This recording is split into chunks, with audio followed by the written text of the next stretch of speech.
Good afternoon, Kevin. How are you today?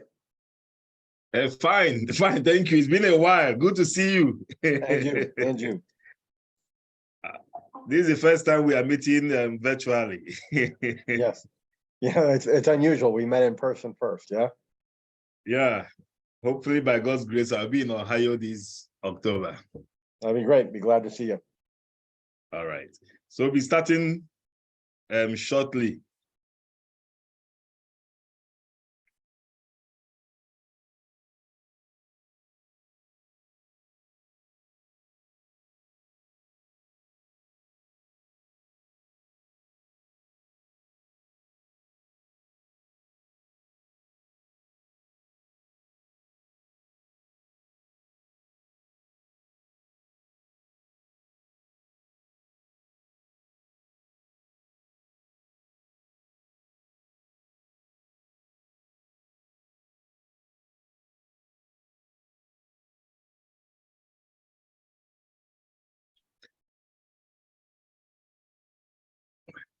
Okay, I think we are good to go. Good afternoon, distinguished engineers, ladies and gentlemen. It's my pleasure to welcome you to this edition of our monthly public lecture. And today we have a very good friend of mine, for many years now, Kevin White.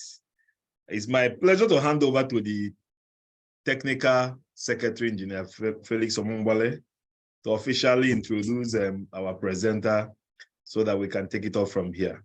Engineer Omongbale. Thank you, my chairman. Good afternoon, everybody. Welcome to the 5th edition of our monthly public lecture. And our topic for today is the basic principles of pipeline design. And our presenter is no other person than Kevin White, a fellow of the American Society of Civil Engineers, a PhD holder, and also a director of operations, Columbus E.A. Robinson Engineering, USA. So it's my pleasure to welcome everybody. Sit back, relax, and enjoy the lecture. Thank you, my chairman. So the presenter, Kevin White, can go ahead with the lecture. Thank you, I appreciate it. I know this will seem a strange request, but if anybody who is possible and you feel comfortable, could you just turn your camera on for 1 second, only because I like to see who I'm speaking with in this virtual world. You know, it's and you don't have to keep it on forever, but I like to see who I'm talking to at least. And good afternoon to everybody. And it's morning here, but it's afternoon there, so I'll say good afternoon. Okay, thank you very much. I appreciate it. And I'm going to share my screen.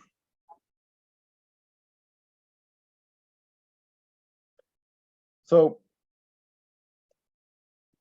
when we talk about pipelines,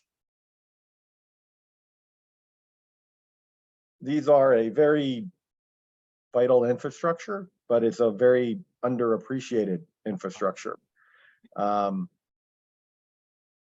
There's millions of kilometers of pipelines, and for the most part, they're taken for granted.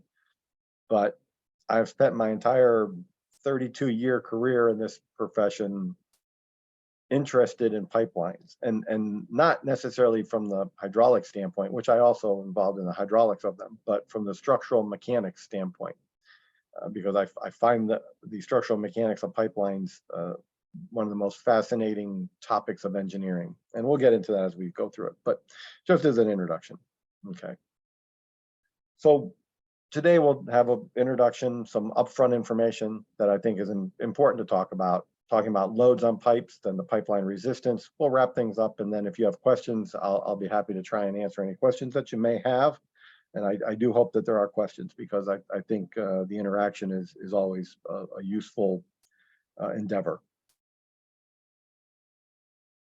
And this is why I love pipelines so much. Pipelines are incredibly complex. They're soil structure interaction systems, which essentially means that the soil is the load on the pipe, but the soil is also the resistance to that load. And so it's a very, very complex interaction between the two. And now in 1 hour, I could never talk about all the different design methods and how the design methods were developed. But we can just go on some conceptual details. And at the end of this, I'll talk about a couple of books that are available that are very, very, very good sources for pipeline design, if any of you are so interested. Okay. So up front, we're going to talk about strength, modulus, and stiffness. These are very, very important topics when we talk about pipes and when we talk about what we mean by strength, modulus, and stiffness. Strength is obviously, the strength of material is its ability to withstand an applied load without failure. So in a very conceptualized manner, we can look at the figure on the left and see a stiffer material has a steeper slope, whereas a ductile material has a more gentle slope. And at the yield or break point is what we consider to be the strength of the material. Now, when you look at the figure on the right, things become a little bit more complex because now we have different zones and it's not just a purely elastic phenomena. We actually have an elastic range, we have a plastic range, then we have what we call the necking, and then finally the fracture.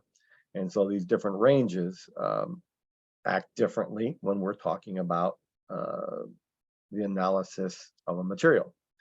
In general, it's convenient, even if we are talking about an elastic plastic material, to not necessarily try and model the shape of the plastic region, but instead what we'll do is we'll just make it what we call a bilinearly elastic plastic material. So we'll take one linear function up to the yield, and then we'll take another linear function to take us from yield to the ultimate strength. So now focus a little bit more on what we call Young's modulus, which is a material property. It's a modulus, which is the slope of the stress strain curve. I think everybody knows what I'm talking about, as we're all highly skilled in this field, and so we are well aware of that being the slope of the stress strain curve. Now, but what I want to point out is when we look at the slope, we can take that slope at different points, because typically a material, particularly when we're talking about soils, it's not a purely linear curve on the up in the elastic region, what we call the elastic region, but it's not a purely linear curve. There is a slight curvature to it. And so the question becomes, where do we take the slope to get what our Young's modulus is? And there's a lot of work done on this, and there's different ways to go about it. And I'm not going to tell you what the right way or the wrong way, but it's something that we have to consider as we think about the strength, stiffness, and modulus of a material. Finally, we talk about stiffness. And stiffness in its most general sense is load over deformation. And it basically, in a more defined sense, we can look at the first bullet point. And the thing that I don't like reading to you, so if you can read the definition. It's not for me to actually read slide for slide for you. I'm just going to talk about concepts. Now, what's important is that stiffness, unlike a modulus is purely a material property. Stiffness, on the other hand, depends on both the material and the shape. So it's dependent on both. And when we talk about pipelines, we're generally talking about two different stiffnesses. We're talking about the bending stiffness, which is taking a ring without any soil confinement and putting a load on top of it. And that's generally the bending stiffness of that particular pipeline. And the other one is what we'll call the circumferential or ring or hoop or axial. Any one of those terms are interchangeable. What is the stiffness in that direction? That means if it's in a purely hydrostatic loading condition, what is the stiffness of the material? How much does it circumferentially shorten under a hydrostatic load? And that's how we determine the circumferential stiffness. Now, these concepts are important later. I just wanted to talk through them now to make sure it's a foundation for where we're heading. Okay. Next, we talk about pipelines. So two major types of pipelines, rigid versus flexible. And the difference between them is how the differential equation that governs their performance is developed. And on the right side, we see a flexible pipe. And what we see is we see bending of the ring. And when we see the bending of the ring, we have a certain amount of deformation of soil. And we also see a certain amount of deformation of the pipeline. So those two work together to determine the shearing forces that are on the side walls of the soil column directly above the pipe. And you can see that in this particular case, the shearing forces are acting upwards. Now, if we go to a rigid pipe, the opposite happens and the side soil moves relative to the center column and we have downward shearing forces. It's important as we get into more specifics to understand that conceptual difference. It's very important. In a elastic method of showing this, which is just by looking at it from a couple of springs. So what we have is on a rigid pipe, we have a stiff center column, that's the pipe. And then on the outer side, we have more relatively flexible soil.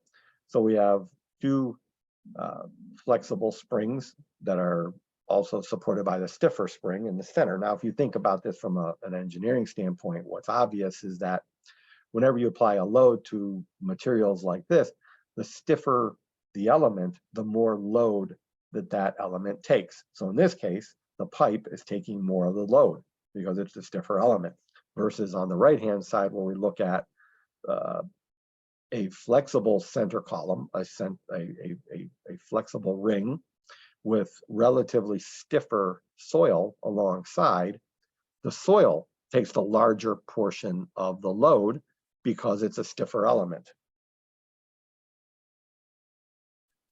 Continuing along with rigid versus flexible, this is a nice picture that shows, relatively speaking, between rigid pipe and flexible pipe, what are the failure mechanisms dependent on the flexibility of the ring and the density of the soil. So in highly dense soil and a flexible ring, we tend to see wall buckling as the mode of failure. Whereas for a rigid, we would see wall crushing as the mode of failure. And then conversely, in very loose soil, what we see is ring deflection as being the primary mode of failure for the flexible ring. Whereas for the rigid ring or pipe, we end up seeing what are called quarter point cracking.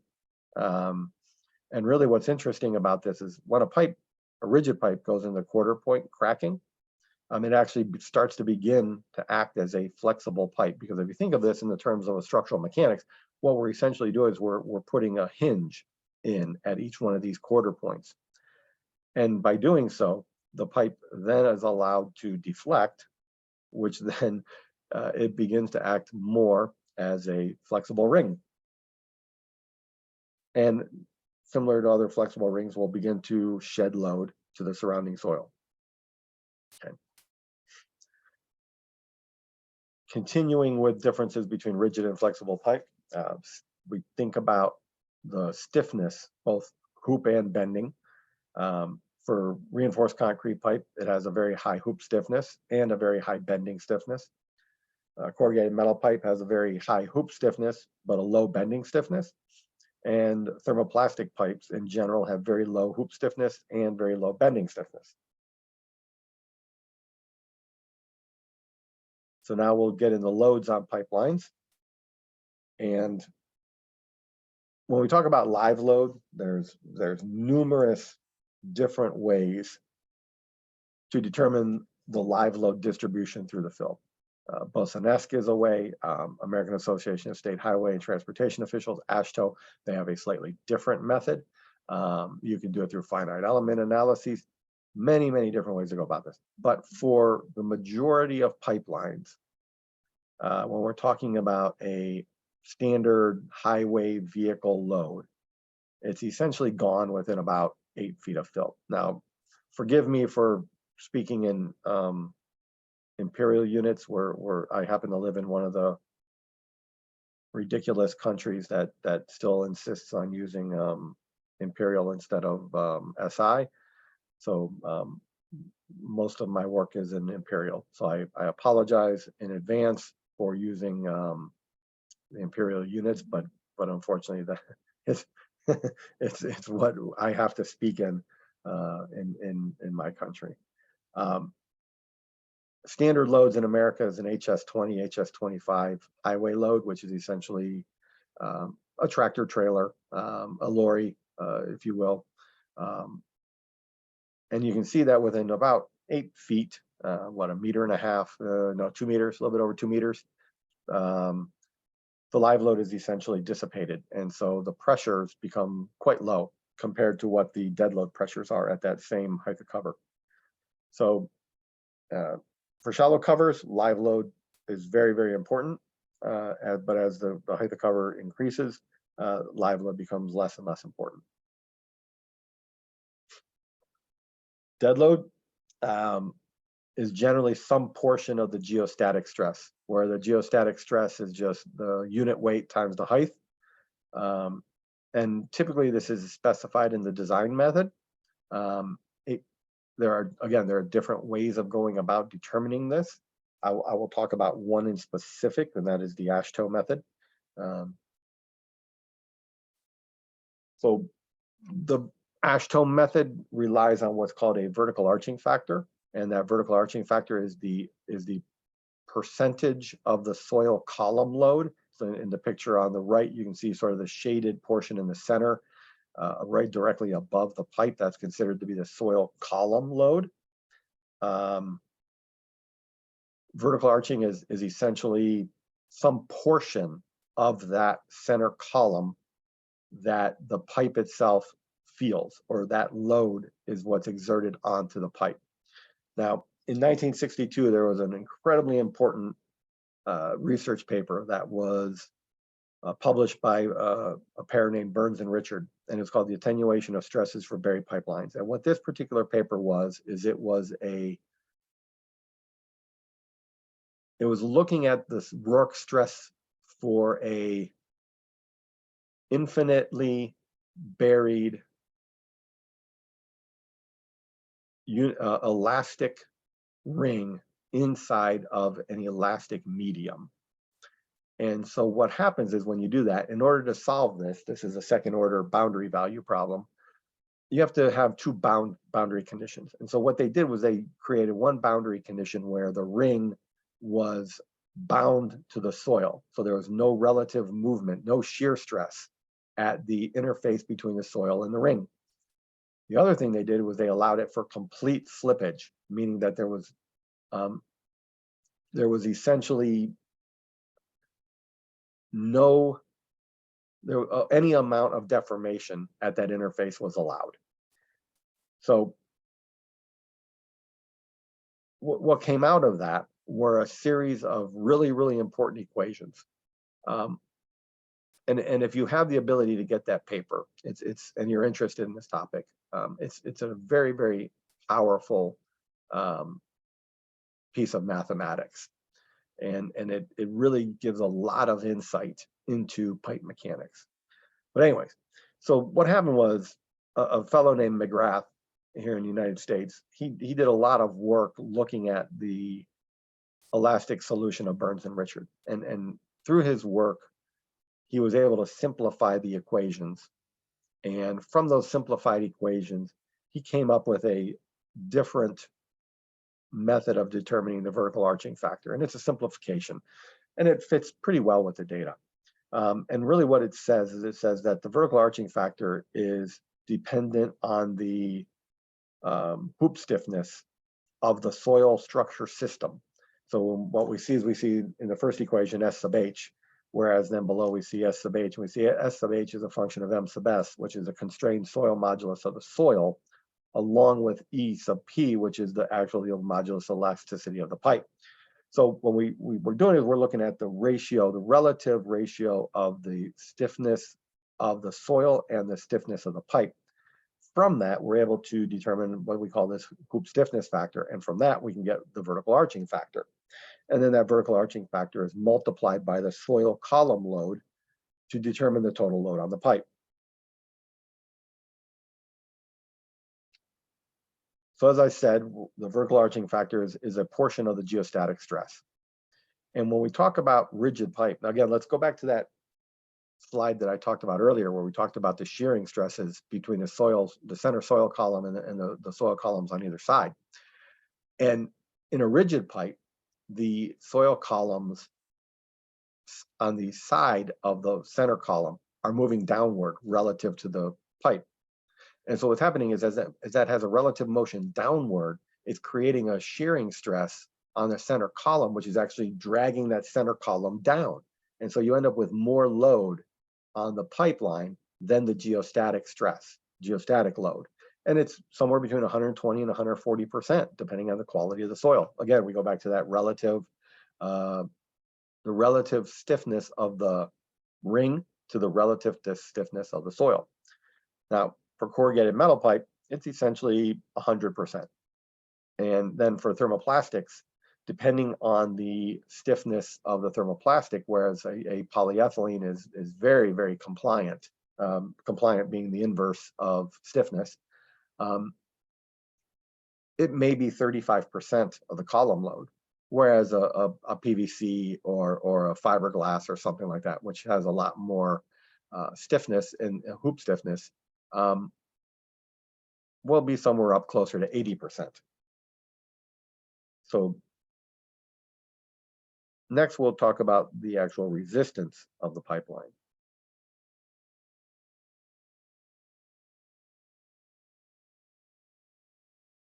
Okay. If we have questions, let's wait until the end, and I'll try and answer them at that point. And hopefully I'll be able to get through all of them. I don't think the presentation will take me the full hour, so we should have a fair amount of time at the end for questions. When we talk about rigid pipe design, we'll focus on reinforced concrete because it's probably the most prevalent rigid pipe available. In general, there's two main methods for designing reinforced concrete pipe, and that's either the indirect design method or the direct design method.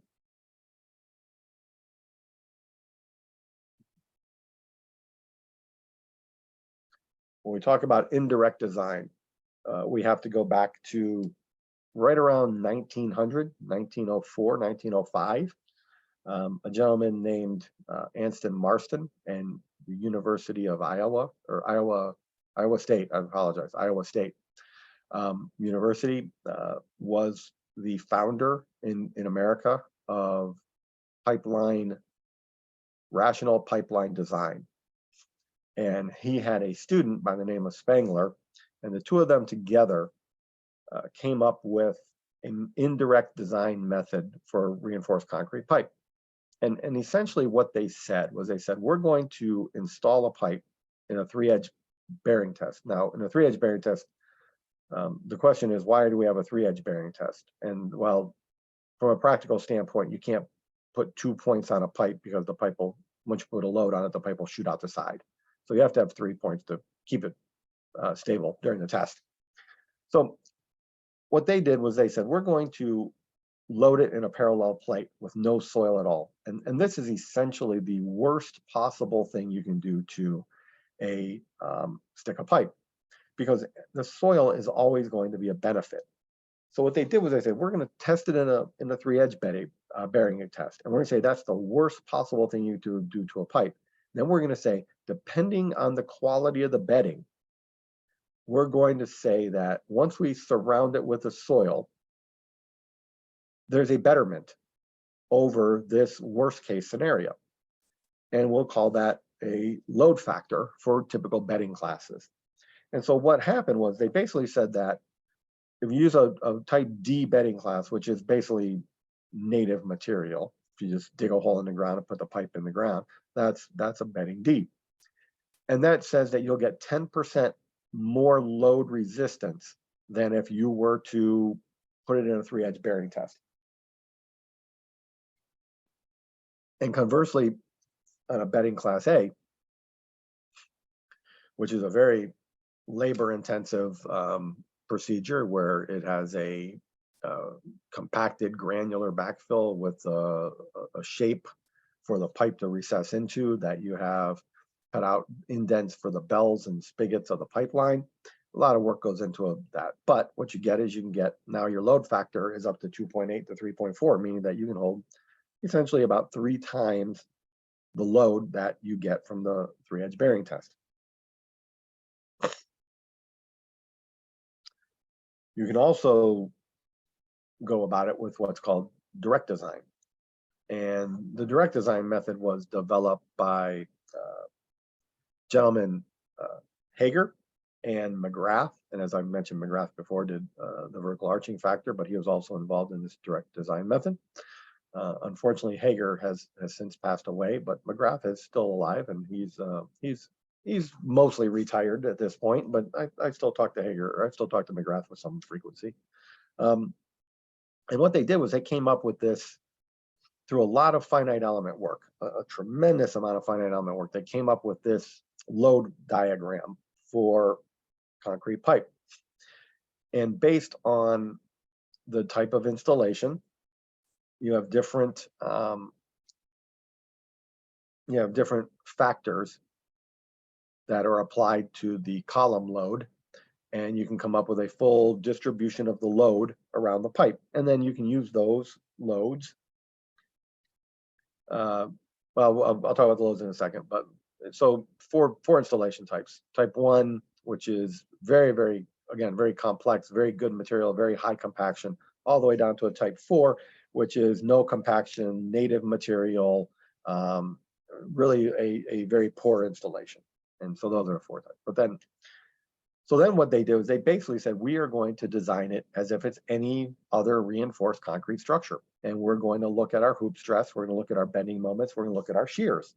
And from those stress states, well, let me go back, sorry. From those stress states, we're actually going to design the pipeline. And so we're going to look at wall crushing for the hoop stress. And we're going to look at bending moment to determine the bending stress in the wall at the quarter points.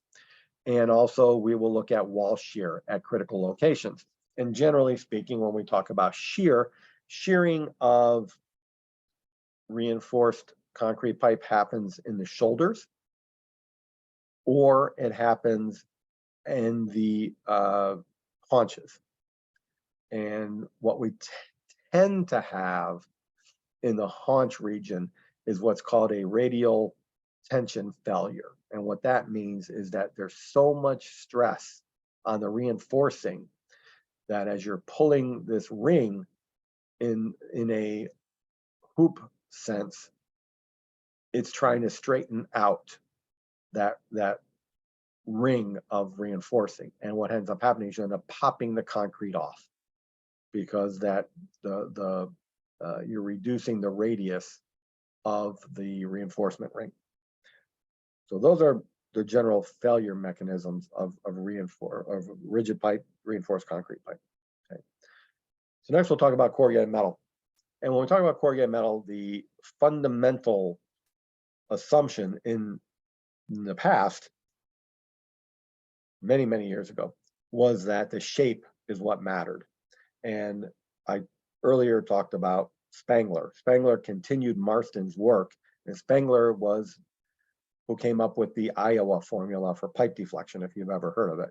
And the next fellow who came along after him, a fellow named Watkins, who unfortunately just passed away at the age of 100 about a year ago, had a great opportunity to know Watkins and talk with Watkins, and just a tremendous individual. But anyways, the original was, we'll worry about shape. And if we hold the shape, everything else takes care of itself. Well, in 1961, I believe, a pair of fellows, White and Layer, they said, no, shape is not what's important. What matters is the ring compression. So what they did was they said, we're going to assume that shape is not a problem. And we're going to do that by making it a requirement that in the field, the pipe can have no more than 5% deflection. So if we do that, we're going to create a field criteria that says no more than 5%.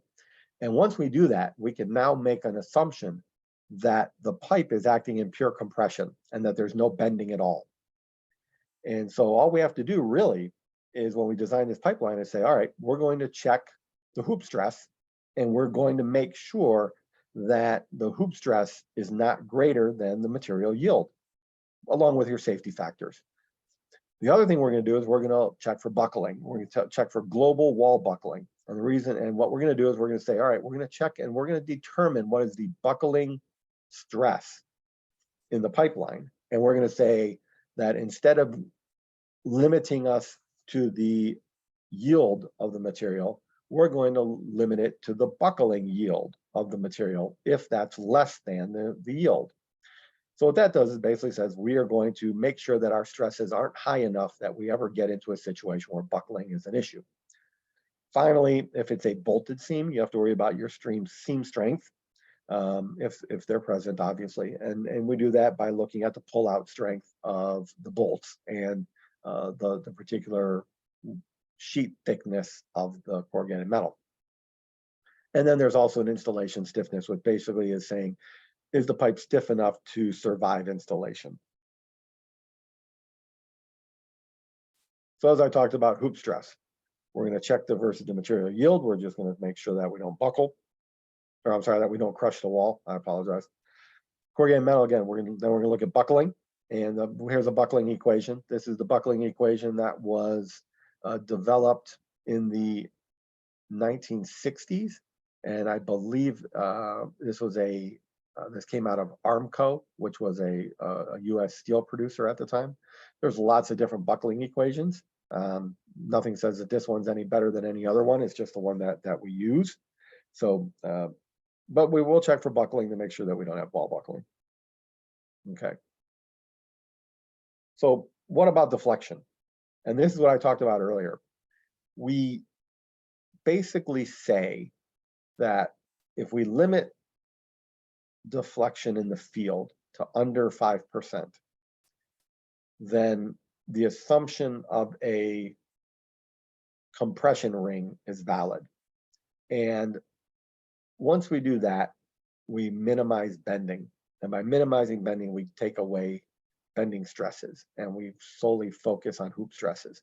And that's the entire fundamental understanding of corrugated metal. Now, if in the field you end up with deflections greater than this 10%, you do have to start worrying about bending stresses because bending stresses can become significant. And there's lots of methods for determining it, but it's generally a geometric exercise. The other thing to keep in mind is when we are starting to get into some extremely large corrugated metal structures. There was a recent structure installed in Abu Dhabi, and the span was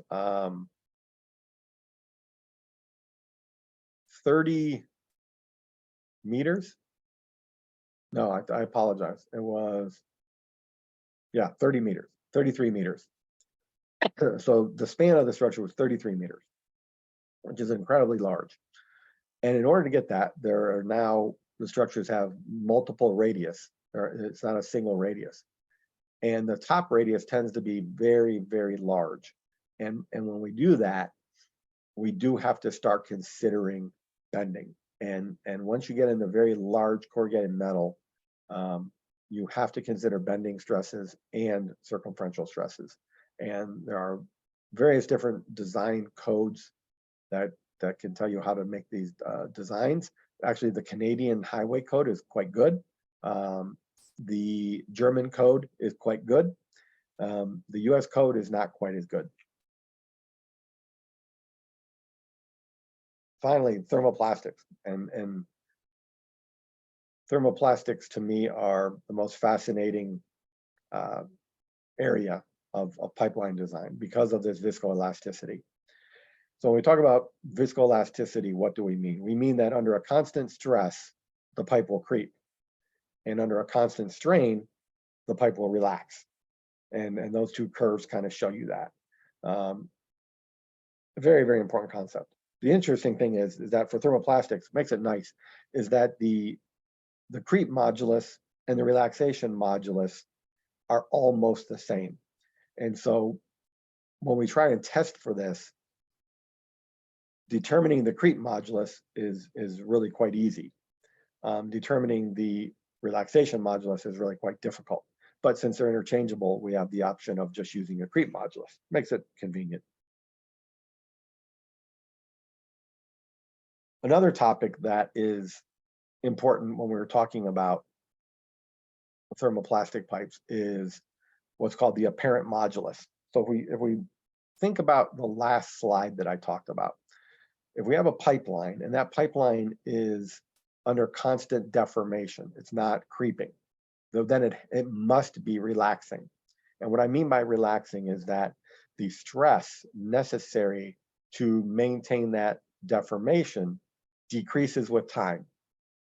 And if the stress decreases with time and the strain remains the same, the modulus is reducing. And so what we end up is we end up a curve that we show here where the apparent modulus of that material over time is decreasing. Now, what's interesting about this is that it's an apparent modulus, it's an apparent value, because what will happen is, and there's lots of research that's looked at this, if we take that same pipe and we apply a very, very heavy instantaneous load to that pipe, the reaction of that pipe is with the instantaneous modulus. So while it may seem from the overall ring that the modulus has dropped down to maybe 1600 megapascals, if you put a very, very heavy load on it instantaneously, it will react as if it's still 3000 3000 megapascals by this chart. The numbers, the exact numbers don't matter, but it's a really important concept because the pipe does not get weaker with time. The pipe is exactly the same pipe, and the modulus of the pipe is exactly the same. It's an apparent modulus. So thermoplastics are strain-based instead of being stress-based. And they're strain-based because of what we just talked about, because under constant stress, because of viscoelasticity. Because of it being viscoelasticity, we can't use stress as the basis because the stress changes with time. And so what we tend to do is we tend to say we're going to limit the maximum compressive strain to about 5%. And again, different codes are different, but in general, about 5%. So the question becomes, why do we only really worry about compressive strain? And the reason is because the bending in the pipe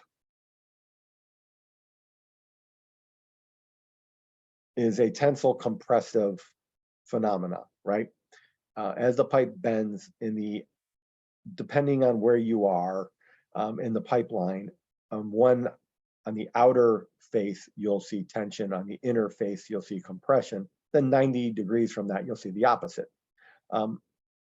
But as you apply the load in the hoop direction, it's always compressive, always.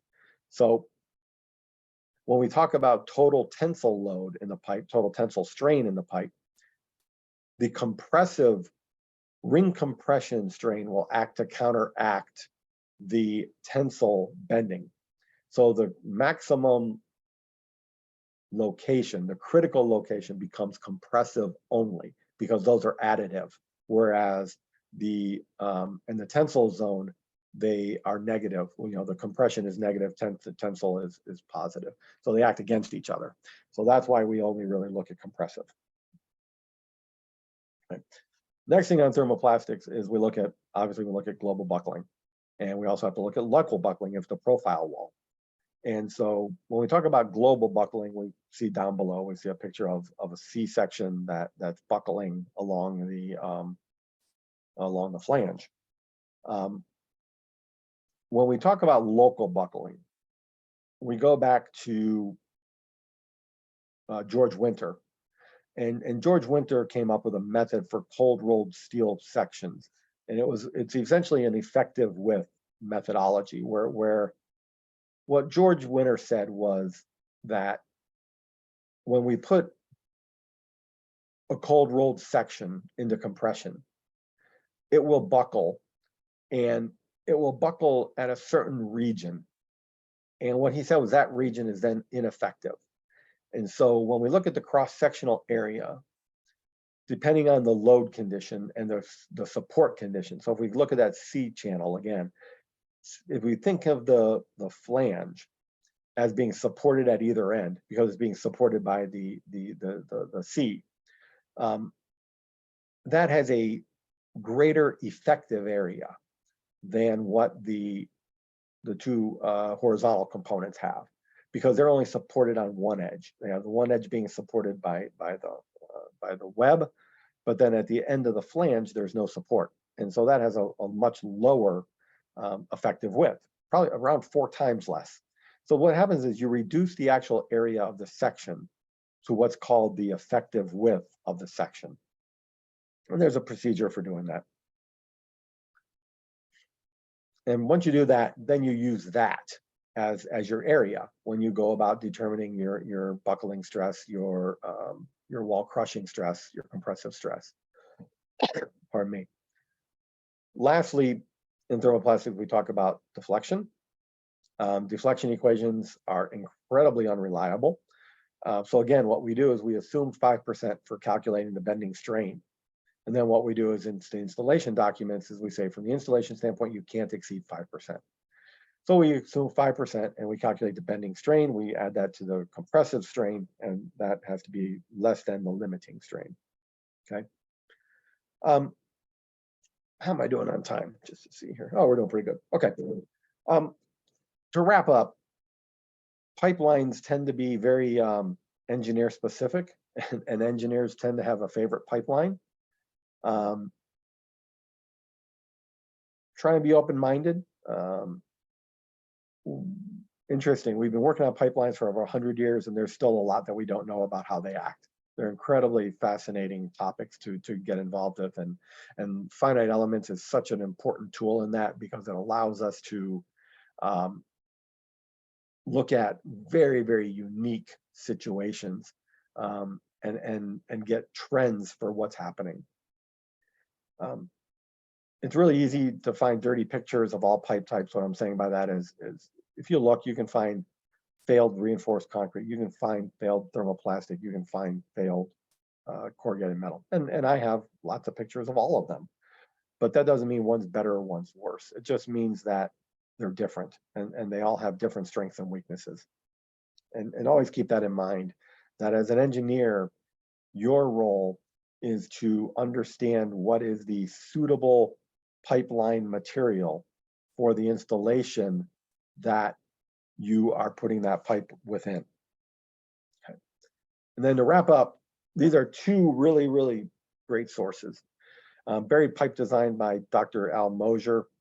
Interesting, Al Mosier was the graduate student of Watkins. And I was lucky enough to be friends with both of these gentlemen.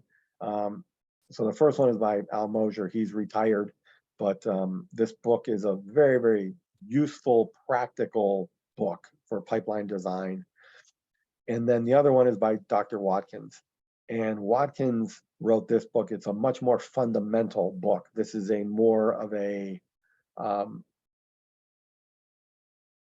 theoretical treatise on the mechanics of pipelines. But both of them are very, very good books. And if you're interested in pipeline design, if you're interested in understanding more about pipeline design, I would highly recommend these 2 sources. And with that, I thank you for your time and attention, and I would be happy to try and answer any questions that you may have. All right, thank you very much, Kevin. I want to appreciate you for this beautiful lecture. I hand over to the technical secretary. Engineer Felix, please, can you take over from here, please?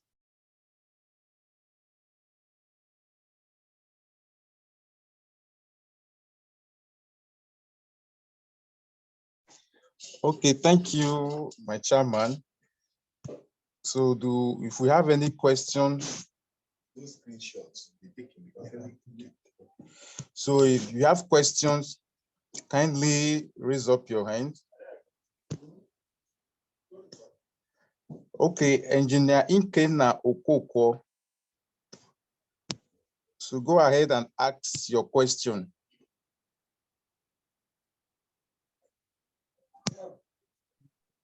Inkena Okoko. Yes, you can go ahead, ask your question. Okay, okay. Thank you so much, moderator. Thank you so much, Kevin White, for that brilliant presentation. Pipeline design. I'm actually majored in pipeline, gas pipeline design at my master's level. So it's an interesting topic, and I would like you to give answer to the following. First is in terms of the depth, if you are constructing a pipeline, what are the factors that determine the depth at which the pipeline can go? You want to do 1 meter, 2 meters down and all that. What are the factors that affect the depth of pipeline, irrespective of whatever fluid or substance is carried? That's one.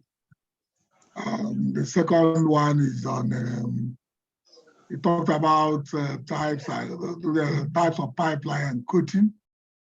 They have the concrete coating, a bit of old technology, and GRE, the glassy reinforced epoxy pipeline, GRE. What actually is the advantage of the GRE over concrete coating? And the last one will be on hydrate formation. How do you manage hydrate? Our pipelines here carry a lot of fluid, oil, and gas. How do you manage hydrate formation from design stage? Thank you. When we talk about pressure pipelines, we have a different stress mechanism, right? Because for like a gas pipeline, we have an internal pressure, and that internal pressure tends to react against the external pressure on the pipeline. So we generally have to add an additional stress analysis, and that's the tensile force that's being created by the internal pressure. To answer your question about the critical factors that determine the depth of burial, the most important is obviously the soil and the stiffness of the soil. If it's high quality backfill, highly compacted, the pipeline can withstand much more height of cover, much greater heights of cover. Whereas if it's a poor soil, nowhere near as much.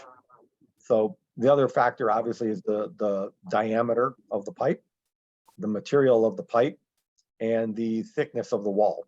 These are the most critical factors in determining the height of cover, because when we talk about the wall thickness, we're talking about the stress resistance of the pipeline. When we talk about the diameter, we're talking about the amount of load on it, the amount of load, because we're talking about the soil column. And then when we talk about the type of material, we go back to the vertical arching, and we think about the vertical arching factor and how much load is either being shed from the center column or is being attracted to the center column based on the quality of the soil and the modulus of the soil. The second question, I believe, was about reinforcing of the pipeline. Is that correct?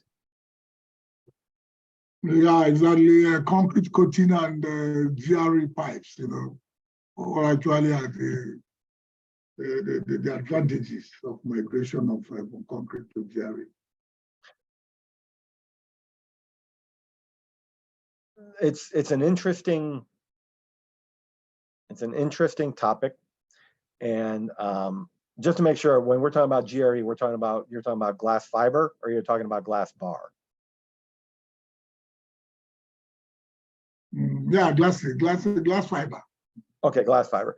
So the thing about glass fiber is, I think there's potential.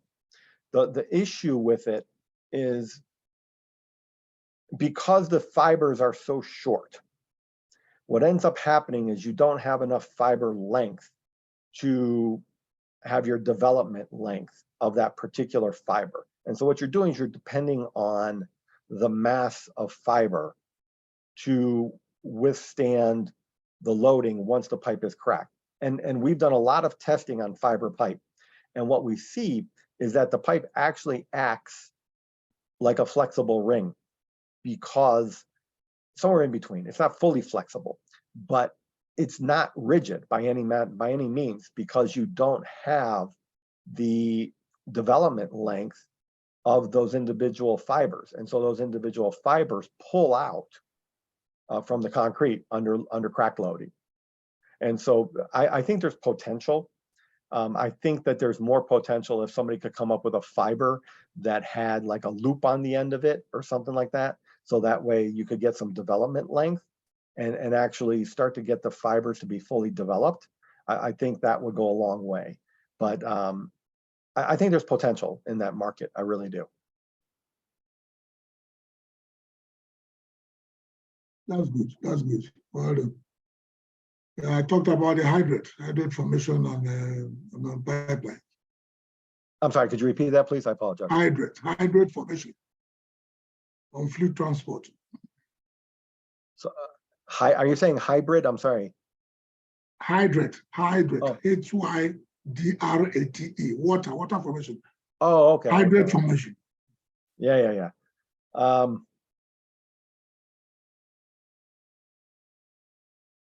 You know, that I don't have an answer for you on that. That's something that I would want to think about. To be frankly honest, I don't have an answer off the top of my head. No, it's all right. I mean, it all depends on your scope of presentation, but you've done well within the scope presented. Well done. Yeah, thank you. Do we have any other question? Does anyone have any question?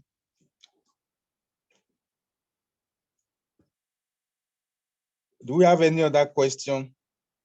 So when you don't have questions, that either means you did a really good job or a really bad job. So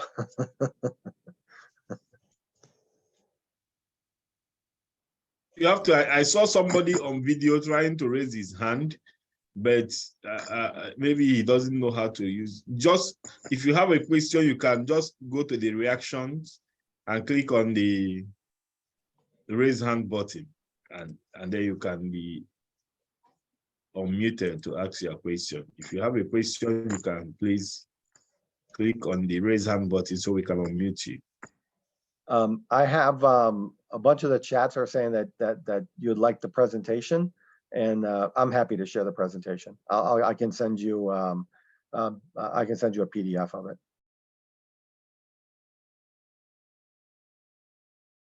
So if it's okay, I would send that to Ben, and then Ben can distribute it to everybody else.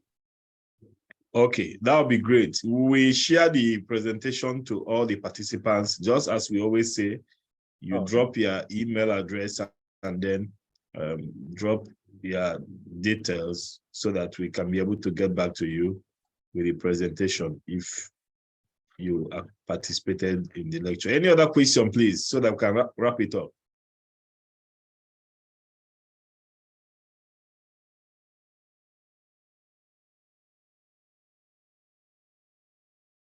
Okay, I assume that he covered all the areas we expected him to cover on the subject. That's why we don't have question. Thank you, Engineer Ikenna Okonkwo, for the question you asked. And if there is no other question, I think we're going to wrap it up for today. Engineer Mombale. Okay, thank you, my chairman. So okay, somebody is raising his hand. I don't know. Kingsley.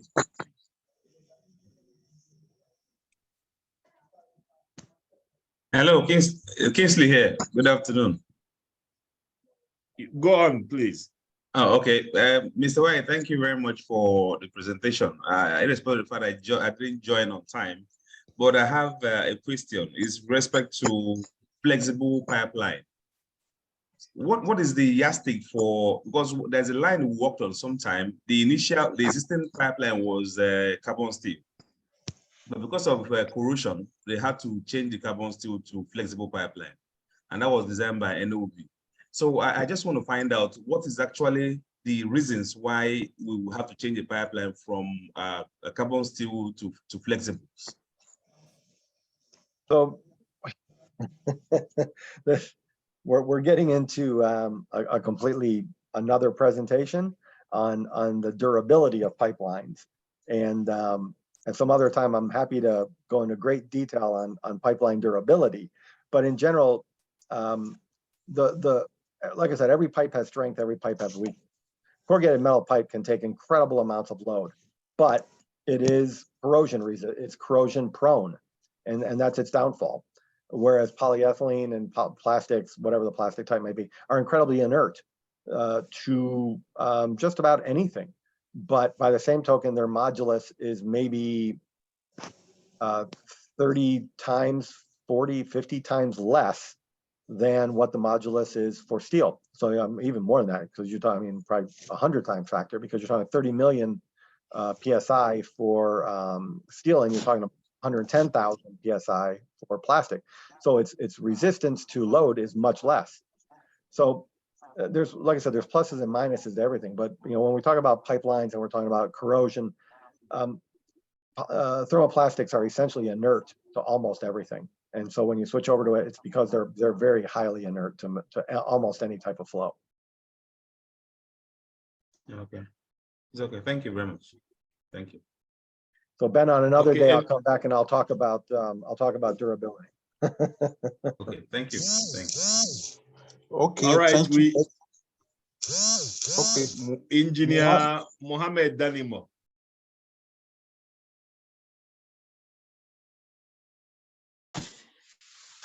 Good day. It's been a very worthy presentation. I would like the speaker to please shed more light on when we talk about pipeline design, the loadings. We have the internal loadings, we have the external. One very important aspect of pipeline design is the jointing, and the stresses in those joints also have, I believe, that has a determination of, in terms of choice of what kind of pipeline materials you need to use, the pressure range, whatever. I would like the resource person to please shed more light, a little bit light on that, the jointing. You're 100% correct.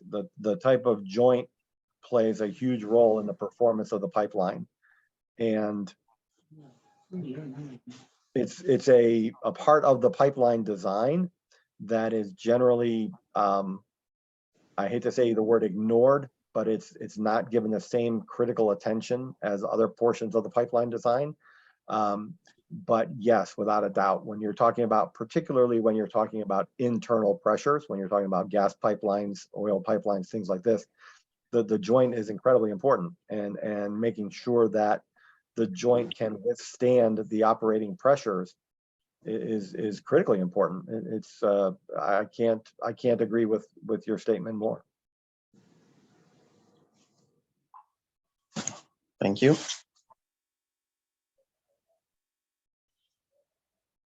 Any more question?